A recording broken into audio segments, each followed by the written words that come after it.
Good morning, everyone. So, what is the difference between the two homophones, your with apostrophe and your without apostrophe? Confusing है ना? चलिए देखते हैं. But उससे पहले समझ लेते हैं कि इसके मीनिंग क्या है. Let's see. Your without apostrophe shows position. Okay. Example से समझते हैं. Can I have your coat?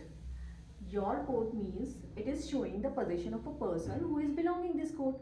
जिसका ये कोट है उसकी पोजीशन शो कर रहा है. Now your with apostrophe is a contraction. किसका contraction है? You are का. Okay.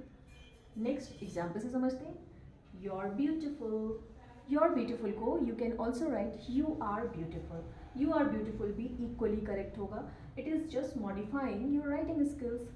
आई थिंक अब आपके डाउट्स क्लियर हो गए होंगे. अगर आपको वीडियो अच्छी लगी हो तो मेरे वीडियो को लाइक करें और चैनल को सब्सक्राइब करें. Bye bye.